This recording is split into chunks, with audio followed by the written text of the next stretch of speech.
Hey guys, if you're listening to this episode on Spotify and you happen to love the show, will you please take 2 seconds and give us a 5-star rating? The way to do that is not on the episode itself, but you have to go to the Great Man Within podcast page. Right there at the top is the rating. You click on it, boom, 5 stars, you're done, 2 seconds. And it would mean a heck of a lot to Brian and I, so that as new men find the show, they'll see that it's heavily rated and it'll give them incentive to dig in. Thanks.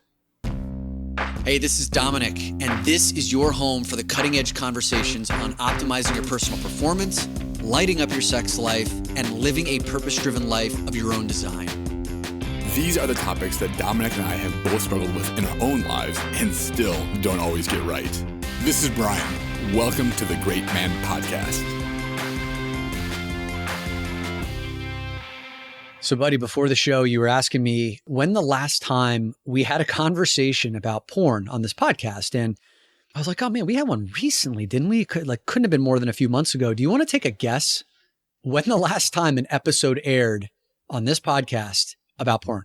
It feels like years. This used to be our bread and butter. We started with the Discerning Dick, live talks, and porn was just our jam. And I feel like it's been a long, long time.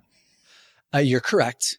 We have to go all the way back to Christmas Day of all days, December 25th of 2020. Our last episode on porn was released. What happened? Did we get scared? What happened? Do we just not want to talk about it anymore? Well, so that for those who are uninitiated, September 28th, 2020 is affectionately referred to in the Great Man Within history as the day of Porngate. And for those of you who don't know, a quick overview of Porngate is back then I had 2 businesses. One that was all corporate work, and that was 90% of my business revenues. The other 10% was Great Man Within work. And those 2 worlds never should meet, right? We ended up doing an episode on feel-good alternatives to pornography, right? If you want to watch porn that feels a little bit better than the porn you've been watching, here are 4 options for that. That episode aired on September 28th. We sent out an email that was only supposed to go to our list of male subscribers, but that email also went to 500 of my corporate clients. And that was on a Monday. Whoops. Yeah. Oops. And by Friday, my entire business had burned down. I had 0 corporate clients. That was a turning point in our history because that was the Band-Aid being ripped off of me straddling the fence of leading men in inner work and doing corporate stuff. And if you want to burn down your business pretty quickly, send an email about porn. Yeah, just a casual conversation about porn at work. That'll really do it for your bottom line. I don't know why, Dom. Maybe when doing a keynote speech, all people could think about was you masturbating to one of the alternative porns. I think you had an audio only porn, and it just kills the keynote vibe. Yeah, there's not too many Fortune 500 companies that want to bring someone on stage who's just blasted their inbox with an unsolicited email on porn. So that was a big mistake. But also, if we think about the universe working out in your favor, I've always wanted to be in this space 100%. And I just didn't have the courage at that time to do it. So God, universe, spirit, whatever, forced my hand. And here we are. We're back, baby. So we're back 18 months later, now talking about porn. This whole episode will not air on Christmas Day. I don't know how that scheduling worked out. So we have a series of questions here from our listeners around, their relationship with porn. And I think the first place to start before we get into any of the questions is we want to set the context that we're going to have an honest and judgment-free conversation about porn. And the reason why that's so important is when I look at the forums where porn is being openly discussed, I would say it's pretty heavy-handed with its shaming of porn and how it's evil and how it's going to melt your brain, how it's going to lead to impotence, how it's the downfall of society, and listen, I spent 4 years in Sex Addicts Anonymous, and I would say in the last 2 years that I was there, maybe even for all 4 years, the majority of men who came into those Sex Addicts Anonymous rooms were there to navigate some of their compulsive porn behaviors. Porn was the biggest thing that the new men who were coming in were dealing with. So I've seen the devastating effects that compulsive porn use, if it's running rampant. I've seen the effects of that. But what I don't think is helpful is that the majority of men in this world are going to be using porn, whether we like it or not, the majority of men aren't going to end up in a 12-step room. So can we have an honest conversation around, is there room for porn in your life in a healthy way?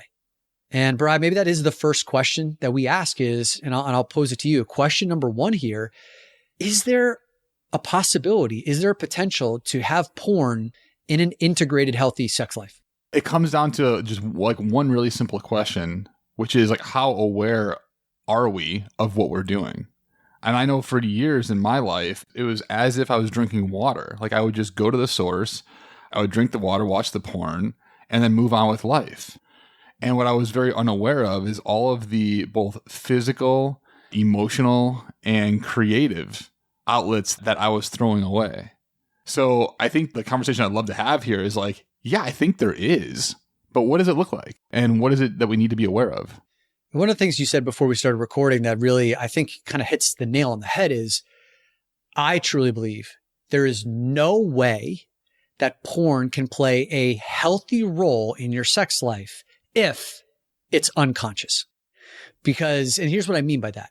If your use of porn is just a habitual, I feel an urge, I dive into porn, I use it multiple times a day, or if I feel stressed out, if I don't even know what I'm looking for, why I'm using it, what role it plays in my life, if I keep it a secret, there is no way that porn can play a healthy role in your sex life, because the vast majority of porn, and I'm talking like 99.9% of porn, is super low vibration. And, you say that porn is the fast food of intimacy, right? Like when you consume it, you're not consuming grass-fed steak, right? Like you're eating McDonald's. Yeah, it feels good in the moment. Like I'm hungry. I need to make this hunger go away. So I'm going to get this thing and then I'm going to throw out the trash as fast as I can because I feel shame that I just ate this burger. Like that, right. I think generally is the equivalent to what we do with porn. And it's the same sort of feeling. Now, when you eat an organic grass-fed beef burger, afterwards, your body's like, thank you. That was amazing. Yeah, thank you. And here's what's cool is like porn can be that. Like there's parts of porn that we can incorporate into our lives that like can be that organic grass-fed beef. But 99.9% of the times, what we're looking at, how we approach it, and what we think about afterwards is the junk food. Yeah, man. I mean, let's continue down this thread for a little bit. So I just brought in this like language of low vibration. And so for guys who don't necessarily know what like low vibration, high vibration, you're using those words in your daily life, I think you can all relate to the idea of, something that's high vibration kind of fills your tank. Something that's low vibration is a little bit more of like a quick fix and it feels shitty afterwards type of thing, right? So it's the difference between, like eating an organic salad that feels good after you're done, maybe didn't hit your taste buds as well as like, a Big Mac would.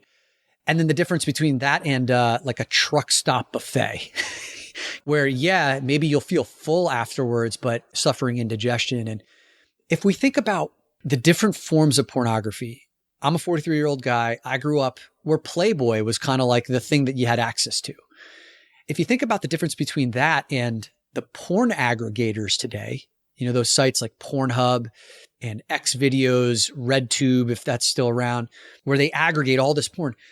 Playboy at least had some level of tastefulness, right? There's like a beautiful woman laid out in beautiful scenarios versus you go to Pornhub and you are immediately like fire hosed with a belligerent stream of gangbangs and incest porn. And there's advertisements that are screaming and flashing in your face to get your dick bigger and to play this video game that you can't hang on for 15 seconds. And it's just like, whoa. There's a very, very different vibration. I don't think many guys even question, like, what am I exposing myself to when I go down this path? It's just, I feel an urge. And then I react to that urge. I pull up that porn site and then I want to get rid of that urge. And then I shut it down as quickly as possible so I can move on with the rest of my day. Yeah. The question that when you hit a porn aggregator site, it's not like, all right, like, let's see what's here and how it's going to enhance my life. It's more like, wonder what's on the menu today. Like, right. I wonder what's coming up. There's like in most cases, there's no personal creativity involved. It's just like, hook the IV up to the arm, see what's there, and go at it, right? Right. That's the general idea. And now, like, why might that be a negative thing? Well, if we bring that same sort of energy to our sexual space often, and let's pretend we got a guy that's watching porn once a day. Once a day he goes to the porn aggregator site, he has the energy of, I wonder what's here, he jerks off, shuts it down, right? And then once a week, he goes to his partner and he brings that same sort of sexual energy to that live session with his partner of like, I wonder what's here. Like, who wants to be with that? Who wants to be with let me kind of lay here and expect it to all happen to me? Like, there's no opportunity when we're consuming porn like that to be a connoisseur of what we want to create. Right. And so when we think about like, what is sexual energy? Sexual energy is literally creative energy, right? We can create another human with our sexual energy. When we look at porn like we're talking about here, it takes all of that away. And it becomes, that's why we call it just the fast food, the junk food of intimacy and sex. Great. And I think that leads into the second question, which is, what are the downstream effects of unconscious porn use, right? What are the downstream effects of unconscious porn use? So there's a whole bunch of them. From the extreme side of things, it can lead to things like erectile dysfunction. It could lead to coming too quickly. It could lead to not even wanting to have sex with a real person because you can get such quick gratification. So you take yourself out of the whole courtship process that starts to feel like an overwhelming amount of energy and effort. So you're just going to stay in your room and jerk it out. It can lead to body dysmorphia. We've seen this, right? Where it's like, that's what a man's body's supposed to look like, what a man's dick is supposed to look like. But it can also, for your sexual partners, especially when it comes to women, it's like, that's what a woman's body's supposed to look like. Let's take it down a step further from, the knots, like those are some of the more extreme things. But let's just say like the kind of casual consumer of porn, the unconscious casual consumer of porn can oftentimes mistake porn as like, this is real sex. It's actually really shitty sex because what you never really witness is foreplay. Oh, when you say real sex done, you mean like, this is how real sex is done. Right. This is like, gotcha. Right. So the majority of porn that we see is a very, very narrow sliver of how porn is done. And you never see the foreplay. It's usually some fucking pizza delivery guy, and you never see like the woman moving from a place of like, I'm unsure to feeling open to feeling a full body yes. So consent is always completely missing, from these things. The woman is always just thrilled with what's going on, no matter what the guy is doing. And usually there's a lot of rough sex. There's very little kissing. It's usually just a lot of bodies banging. And men, when you expose yourself to that imagery over and over and over, it creates a programming. And that's why we end up hearing from so many women who are like, when I have sex with a dude, like he feels like a fucking robot. It's like my body is just a vessel for him to masturbate in. He's not even looking me in the eye. So those are some of the downstream effects that I've seen. I'm just curious what you've heard. Yeah. And recognizing that porn is a one-way street, you're doing it by yourself. And so why might a woman say like, hey, I don't know what's going on with these guys, but they feel like robots. It's like, well, we're so used to having that one-way street that we don't know how to react to the live version that's in front of us. We know how to react to the porn because it's just us. It's a one-way thing. But when it becomes I need to feel where this woman's at. Like, do I have consent? Does she like this? Does she enjoy this? Can I have a conversation? None of these things are what happens during porn. And I know that we're talking about it sounds like we're negative on porn, but we're highlighting this just because these are the things to be aware of what we're getting ourselves into, so that if we want to have a healthy relationship with porn, we can. Exactly. And it's interesting. Like, I took 4 years away from porn, when I was in my recovery for sex addiction days. And it was actually quite easy for me. Like getting rid of porn was not a thing for me. I never even felt really the urge for it. Masturbation was a different story. That was I was off of masturbation for 4 years. That was a daily struggle. Like, I felt the urges. That was my coping mechanism. But when I got back into porn to see like, okay, there are stretches in my life where I'm not sexually active. And right now is one of those stretches. I talked about this on Instagram recently. I've been over a year celibate. I didn't plan it this way, but like, what I want is a committed, loving relationship with, a woman that I'm all in with. I've had enough casual sex where I'm like, I know how that story ends and it feels good. I want to know what that next level is. So there are times over the past year where I'm like, I want an orgasm. And sometimes I'm like, I want to watch porn. So when I've been away from porn for a while and then I go in, and if I use one of these porn aggregators, the energy is shocking to me, Bri. Like the intensity of that energy is shocking to me, and how everything starts in the middle, kind of like all the videos are like it's already on. And when I come to that homepage, there are things flashing and there's always like incest porn. There's always, and it's just like a wake up for me to, does this feed at all the vision of sexuality that I want to have in my real life? And I think that's a question that a lot of men need to ask is, what I'm watching in porn, does this feed the vision of the sex that I desire to have in my real life? Or is something happening here that's like a secret that I have shame about, that no one knows about, that I can't talk about? It's causing me to withdraw from human connection. That's a very different spin on it. All right, Bryce. So let's get to a third question here, which is, if a guy wants to know, am I watching too much porn? How would you guide him to get into that inquiry? It's 5 times a day, Dominic, is too much. That's anything below is good. Hard line. Yeah. Hard. That's the only answer here. The question that I always like to ask going into porn is, what am I doing this for? And I used to give myself some hilarious lies. Like one lie I used to give myself is, okay, I'm doing research to find out what else is out there, to see if I want to bring that into my bedroom. That's why I'm going to go to the porn aggregator and see what's out there, explore what's out there these days. And I got to tell you, Dom, rationalization. It's a great rationalization. And the number of times that I've taken something that happened in porn into the real bedroom is really close to zero. Like it's not a thing. It was simply a rationalization. The first question is like, do I know what I'm getting into? Or am I just unconsciously going to the laptop, opening it up and seeing what hits me in the face? And the second question then is like, how am I feeling afterwards? Like, do I feel like, wow, like, okay, like I feel clear. I feel good. Am I hiding this? Or is this something that I'm okay, like having a conversation with somebody about, like not, random person in the street, but like my partner? Am I hiding this from my partner? Let's talk about that. Let's really dig in on that one. Okay. This is a big one, right? One more, Dom, really quick. So the third thing, so it's the, like, what am I doing going into it? How am I feeling afterwards? Am I hiding it?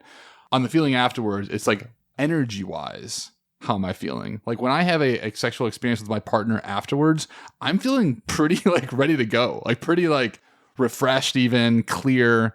But typically if I'm in a porn session, I feel fairly depleted. And so there is a little bit of nuance like feeling into the biology and the energy of things.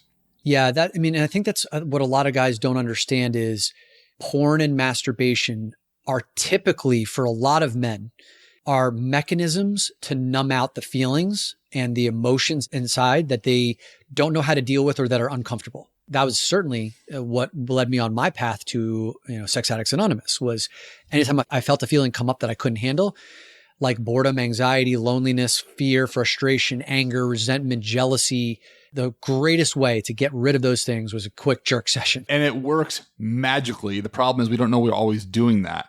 When we did the Discerning Dick, we had guys do a challenge for 30 days. Every time you feel like you have to masturbate, just give it a quick pause. You can still masturbate afterwards, but give it a quick pause and just notice what's going on around you.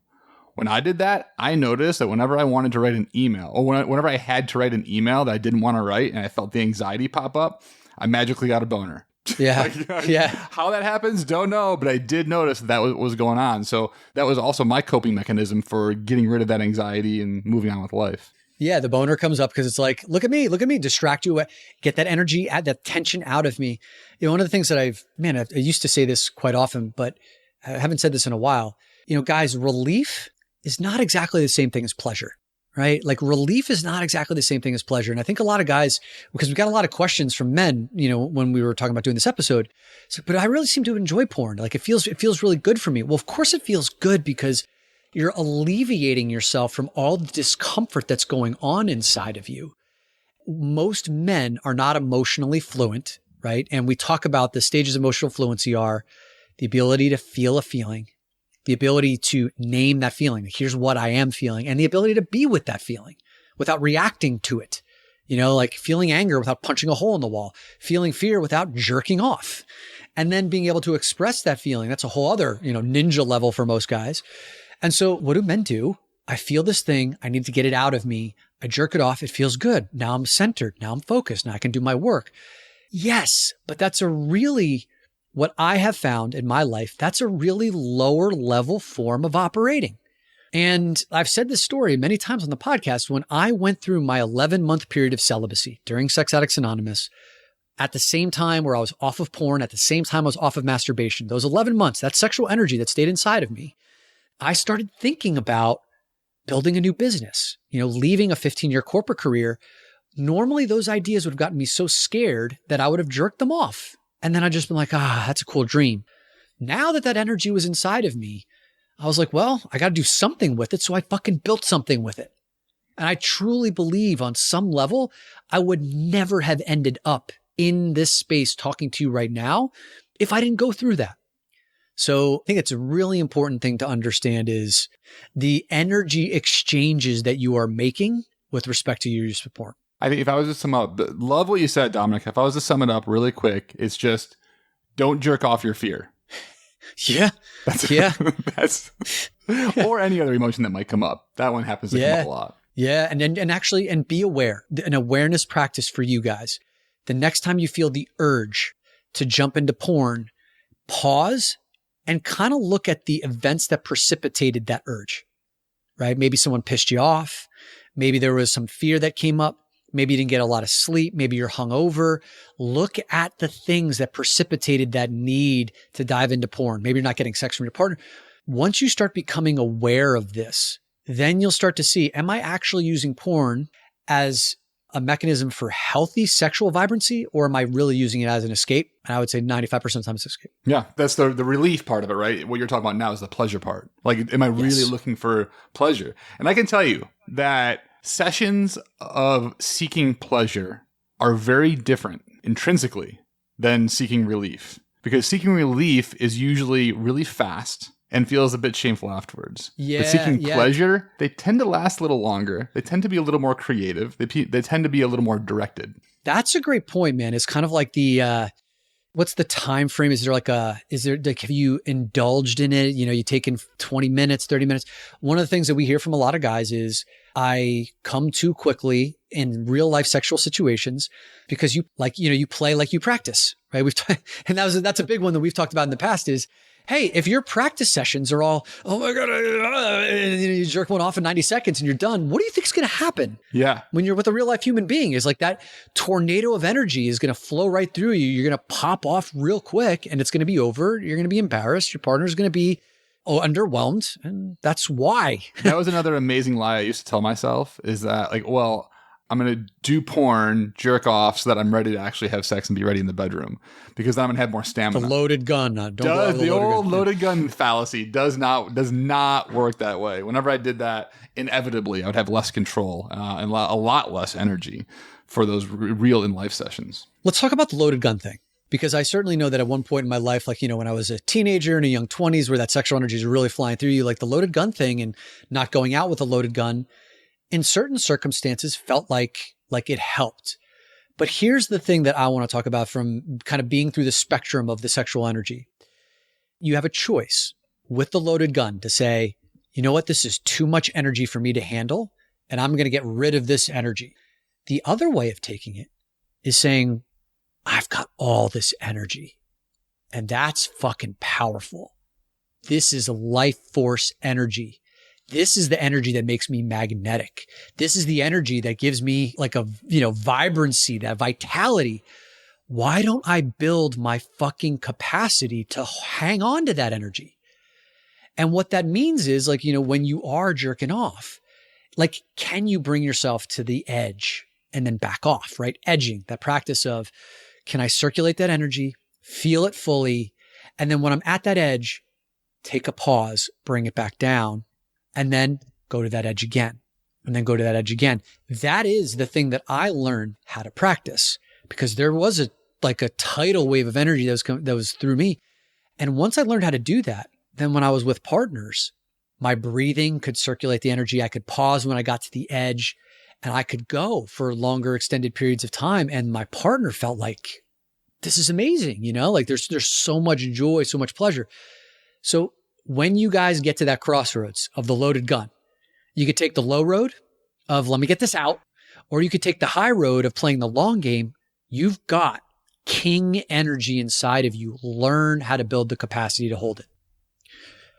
So I don't know what question we're at here, Brian. Is it the fourth or the fifth question? But we're gonna end on this one, and it circles back to the question we had at the beginning.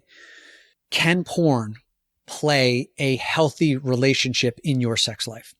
And I believe the answer is yes, if you have a clear vision on what a healthy sexuality looks like in your life. Most guys don't have that. I certainly didn't have that for many years of my life. And so what do I want? What is my vision for healthy sexuality in my life? For me, I want to have a deep, committed, loving relationship with a partner that feels nourishing. And in the absence of that, like right now where I'm celibate and I'm single, self-stimulation plays a vital role in me keeping connected to my sexuality. And sometimes the easy, quick fix is to go to porn, but I feel that like drop in vibration afterwards. It felt like kind of relief seeking. And it felt like, I didn't really, like my body feels relieved, but the emotional, energetic, that spiritual energy feels like I just kind of traded something, I'm at a deficit now. So I'm very well aware of those trade-offs that I'm making energetically. And sometimes if I haven't jerked off in a couple weeks or a week or something like that, and I got a Friday night alone, I'm going to dive into some porn. The porn that I seek out is not just whatever Pornhub is face fucking me with. It's typically, I'm looking for a woman who is not a porn star, but someone who's like an amateur who really loves sharing her sexuality. I can see how turned on she is. She's like authentically enjoying herself because that's the thing that fills my tank. So I'll watch that every so often. When I'm done with it, it feels restorative. And that's the role that it plays in my life. So I'd encourage every guy to figure out what, that version of it looks like for him. I think most of our lives, Dominic, there's two things that really drive our sexuality. And one is urge, which we talked a lot about, and then opportunity. Like those two things. Like, oh, I have an urge, let me get rid of it. Or, oh my God, there's an opportunity, I need to pounce on this. Right? And what I hear you describing is that we can continue doing that our entire lives, including when we're married, including when we have a partner, or we can decide like, what do we want our sexual life to be like? And that is a much more creative state. And so like you described, like, here's how I use porn. We can certainly have that as part of it. And sometimes, you could watch porn with a partner and see what their fantasies are and that could spur further conversation. There's a million ways and a million different types of porn that we can incorporate into our lives as long as we're figuring out like, how does that fit for us? We're not just a slave to our urges and opportunities. That's right. And I think the last thing I would want to leave our listeners with is, okay, where do you go from here? At the very least, at the very, very, very least, start to bring a greater sense of awareness into the moments and the events leading up to the urge to jump into porn. If you can become expert at looking at, oh man, every time I'm bored, I go here. Or, oh man, every time I feel like I just got criticized, or if I feel lonely, or if I feel, like depleted or hungover. Once you start to gain the awareness of those things, you'll start to realize that quite often when you turn to porn, it's to get away from something. And even just beginning that level of, or for Brian, sitting down at a computer to have to write like a stressful email, boom, that's when it would come up. Having that awareness is the first step to then consciously choosing what role it's going to play in your life versus just drifting in your use all the time. Hey, did you get something of value out of this podcast? If so, I'm going to ask you a favor. Would you be so amazing as to go over to Apple Podcasts and leave us a rating and a review? Your ratings and reviews can show someone who's just discovered our podcast for the first time that we are worth listening to. And that way we can reach a wider audience. So please head over to Apple Podcasts, leave us a rating and review. You rock.